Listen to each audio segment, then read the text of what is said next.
10 работни дена по деловникот за општа и амандманска расправа на Комисијата за финансирање и буџет завршија. Денес почнува собраниската расправа за ребалансот на буџетот. Она што опозицијата го критикува е што нема соработка од страна на власта, иако истата ја ветувале пред да дојдат на власт. Лилјана Кузмановска, председател на Комисијата за финансирање и буџет, вели дека од 706 поднесени амандмани поминале само 62 амандмани кои се директни граѓански барања. Ние кога ќе дојдеме на власт, ќе бидеме транспарентни, ние ќе вклучиме опозицијата, се што бара опозицијата, ќе слушниме барат и граѓаните, заедно ќе гласаме.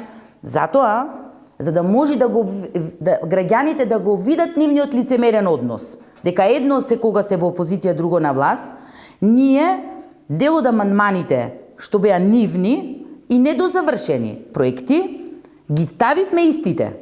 И имавме повеќе од 450 наши, односно дел од програмата која ние ја ветивме на граѓаните, со која добивме толку гласови, и барем еден се надевавме, дали нивни, дали наш, ке усвојат. Ниеден амандман од 840 амандмани не усвоја.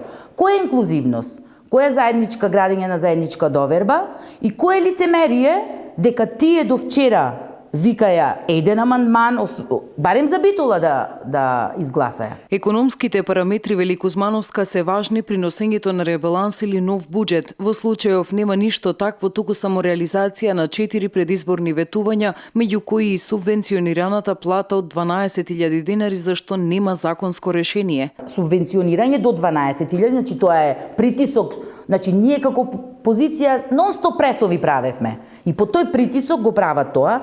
Второто е радиодифузната такса до крајот на годината, за да ги ослободат граѓаните, кои ќе видат дека по година или друга ќе им доди препораката дека не смеат да го прават тоа, бидејќи единствена земја, Белорусија е само што има целосен монопол. Значи субвенционираш ти директно еден медиум и тоа е под контрола твоја. Тука се изголемувањата, вели Кузмановска, за мали и средни предпријатија наспроти субвенционирањето од претходната влада на странските инвестиции кои донесоа 160.000 нови вработувања, раст на извозот и раст на јавната потрошувачка, нешто што ја закрепило македонската економија во време на криза во државата. Кратење на универзитети, на сите, значи и Битолскиот универзитет, на лаборатории, направење на основни, средни училишта, реконструкција, градинки, старски домови, се она што значеше економски раст се направи кратење, а се зголемија сите ставки на плати.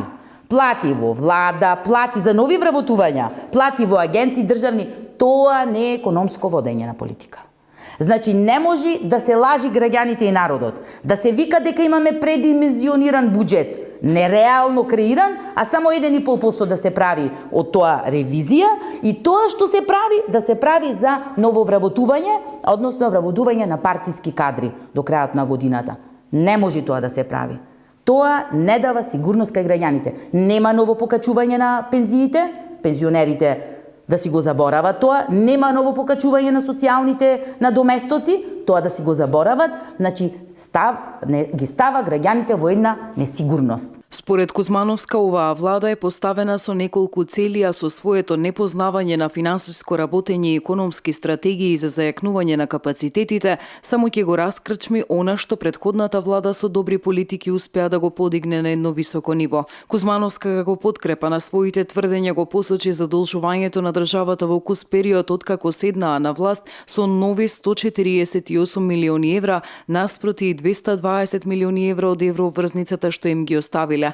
Ваквото однесување не давало сигурност дека има добро водење на економијата, што ќе се одрази на граѓаните, додава Кузмановска.